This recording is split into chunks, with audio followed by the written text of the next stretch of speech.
எப்படி வைக்கிறதுன்னு பார்க்கலாங்க. இந்த கருவேப்பிலை வந்து நம்மளுக்கு வந்து முடி வளர்றதுக்கு ரொம்ப ஹெல்ப்ஃபுல்லாக இருக்குதுங்க. அதை வந்து நம்ம சும்மா வந்து குழம்புல தாளிக்கும் போது யாருமே சாப்பிட மாட்டோம். இப்போ வந்து நம்ம அதை வந்து தனியாக குழம்பாவே வச்சோம்னா அதை வந்து நிறைய பேர் சாப்பிடுவோம். சாப்பிடும்போது நம்மளுக்கு வந்து முடி க்ரோத் ஆகும். அந்த முடி க்ரோத் ஆகிறதுக்கு நல்லா ஹெல்ப்ஃபுல்லாக இருக்கும். குழந்தைங்களுக்கெல்லாம் வந்து வச்சு கொடுக்கலாம். சரி, எப்படி இந்த ரெசிபின்னு சொல்லி வீடியோக்குள்ளே போகலாம் வாங்க.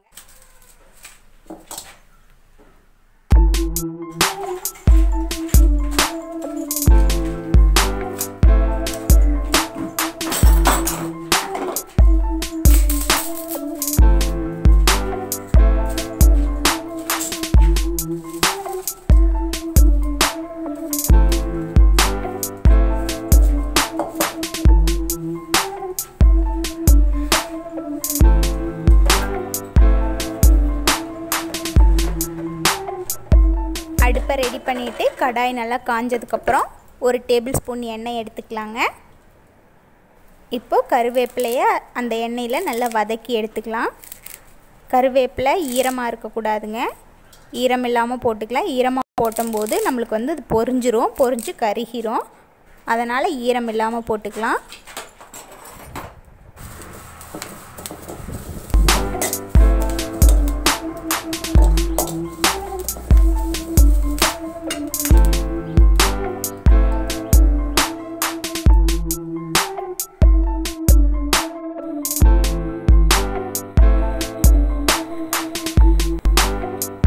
கருவேப்பிலை நல்லா வதங்கினதுக்கப்புறம் எடுத்துடலாங்க.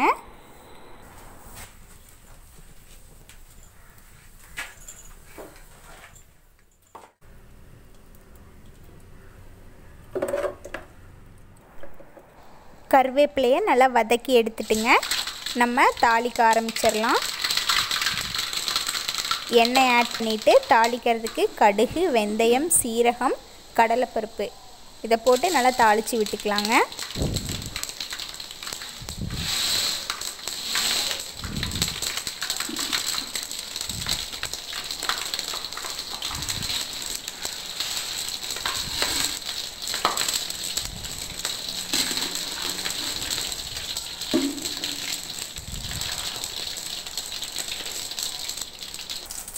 இப்போ சின்ன வெங்காயம் பொடி பொடியாக கட் பண்ணி வச்சுருந்தேங்க, அதையும் ஆட் பண்ணிக்கலாம்.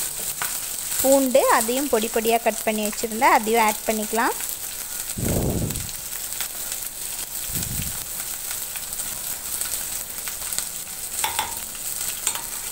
ஆட் பண்ணிவிட்டு நல்லா வதக்கி விட்டுட்டு நம்ம தக்காளி எடுத்து கட் பண்ணி வச்சுருக்கோம். தக்காளி கட் பண்ணியும் ஆட் பண்ணலாம், இல்லைன்னா நம்ம பொடி பொடியாக கட் பண்ணியும் ஆட் பண்ணிக்கலாம், இல்லைன்னா நல்லா அரைச்சும் ஆட் பண்ணிக்கலாங்க.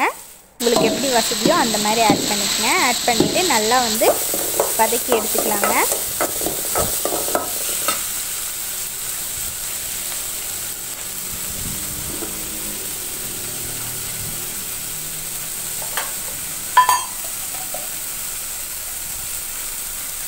இப்போ தேவையான மசாலா பொடி போடலாங்க. எந்த மசாலா பொடியும் இல்லை, நம்ம வீட்டில் யூஸ் பண்ணுற சாம்பார் தூளும் மஞ்சத்தூள் இது 2 மட்டும்தான் ஆட் பண்ணியிருக்கேன். நீங்கள் எக்ஸ்ட்ரா வேணால் மல்லித்தூள் ஆட் பண்ணிக்கங்க.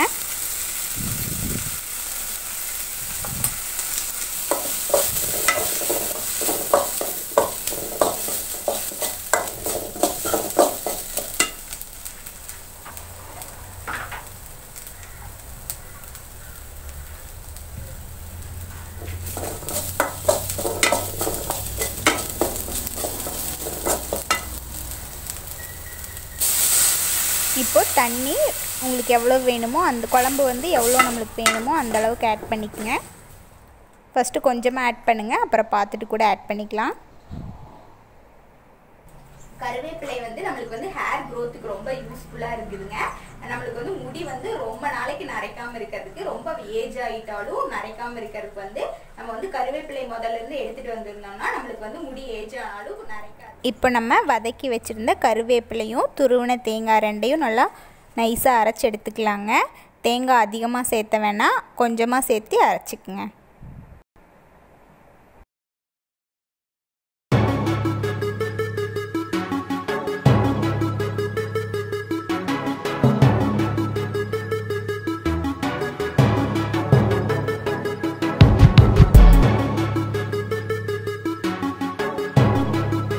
உப்பு தேவையான அளவு சேர்த்துக்கலாங்க.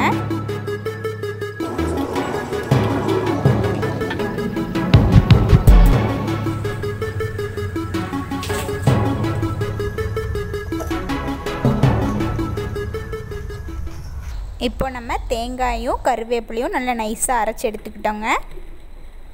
எடுத்துட்டு நம்ம இவ்வளோ நேரம் தாளித்து விட்டதுக்குள்ளே இப்போ ஆட் பண்ணிவிட்டு நல்லா மிக்ஸ் பண்ணி விட்டுக்கலாங்க. காரம் உப்பு எல்லாம் பார்த்துக்குங்க. பார்த்துட்டு எது கம்மியாக இருக்கோ அது மறுபடியும் எக்ஸ்ட்ரா ஆட் பண்ணி கொதிக்க விடலாங்க.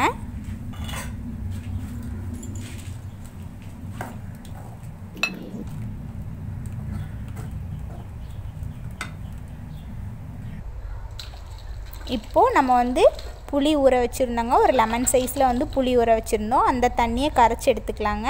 எடுத்துகிட்டு அதையும் ஆட் பண்ணிவிட்டு நல்லா கொதிக்க விடலாம்.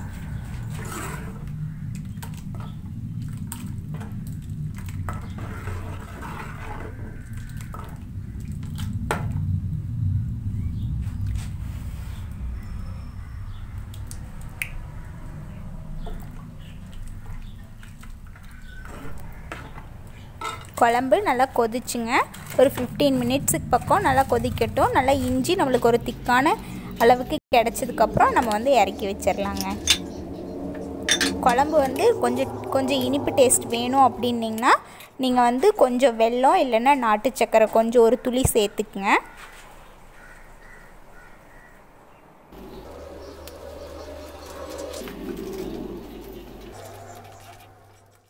குழம்பு வந்து நீங்கள் முட்டை ஆம்லேட் இல்லைன்னா ஆம்லேட் கூட வந்து கருவேப்பிலை குழம்பு சாப்பாடு ஆம்லேட் 3 வச்சு சாப்பிடும்போது ரொம்ப சூப்பராக இருக்குங்க. நீங்கள் வீட்டில் வந்து ட்ரை பண்ணி பாருங்கள். வீடியோ ஃபுல்லாக பார்த்துட்டு ஸ்கிப் பண்ணாமல் பார்த்துட்டு ட்ரை பண்ணுங்கள். வீடியோ உங்களுக்கு பிடிச்சிருந்துச்சுன்னா லைக் பண்ணுங்கள், ஷேர் பண்ணுங்கள், கமெண்ட் பண்ணுங்கள். சேனலை முக்கியமாக சப்ஸ்கிரைப்